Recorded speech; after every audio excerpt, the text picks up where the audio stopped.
उनकी हत्याएं हो रही हैं।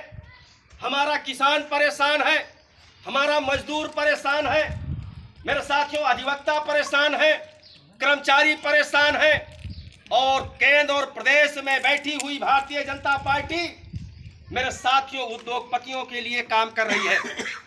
हमारे नौजवानों को ज्ञान होना चाहिए कि जब से केंद्र में भारतीय जनता पार्टी की सरकार बनी है, मेरे साथियों इन्होंने वादा किया था कि हमारी सरकार बना दीजिए तो हम प्रतिवर्ष 2 करोड़ बेरोजगार लोगों को सरकारी रोजगार देने का काम करेंगे।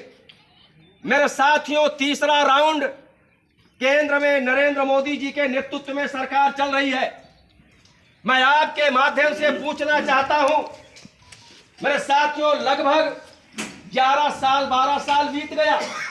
इन 12 वर्षों में 2 करोड़ प्रतिवर्ष तो छोड़ दीजिए, मेरे साथियों 1000-2000 भी सरकारी नौकरी देने का काम भारतीय जनता पार्टी की सरकार ने नहीं किया है। नौकरी नहीं दे रहे हैं, जो नौकरी है वो मेरे साथियों वो छीन रहे हैं, लोगों को नौकरी से बेदखल कर रहे हैं।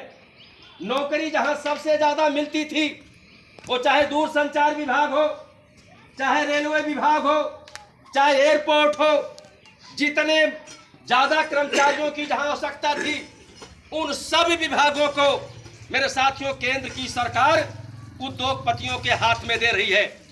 आज मेरे साथियों भारत देश में 2 गुजराती हैं भारत देश के। मेरे साथियों संपत्ति को जो हमारे बुजुर्गों ने लंबा संघर्ष करके भारत देश का बड़ा संपत्ति बनाया था, उस संपत्ति को 2 मेरे साथियों गुजराती हैं, एक मोदी और दूसरे अमित शाह। ये दोनों गुजराती भारत देश के संपत्ति को बेच रहे हैं और 2 गुजराती अडानी और अंबानी भारत देश के संपत्ति को खरीद रहे हैं। ये दोनों गुजराती हर 6 महीने के अंदर खड़े होकर के चौराहे पर बोली लगाते हैं, दूरसंचार बेच रहा हूं, दूरसंचार बेच रहा हूं, दूरसंचार बेच रहा हूं। तब तक दूसरे दिन दोनों गुजराती उनके जो अडानी अंबानी है वो कहते हैं कि दूरसंचार हमको दे दीजिए। फिर 6 महीने बाद रेलवे की बोली लगाते हैं, एयरपोर्ट की बोली लगाते हैं।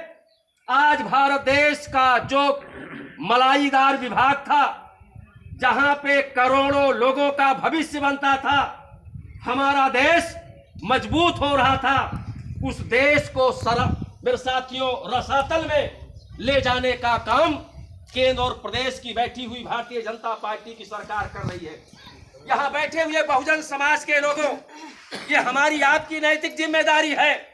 अगर हमारा देश बर्बाद हो रहा है, अगर हमारा देश खंडित हो रहा है, अगर हमारे देश पर आज मेरे साथियों संकट का समय है, तो इसको बचाने के लिए अंबेडकरवादी लोगों को आगे आने होगा। अंबेडकरवादी जब आगे आ जाएंगे तो भारत देश मेरे साथियों मजबूती के साथ वापस आएगा। इसलिए यहाँ बैठे हुए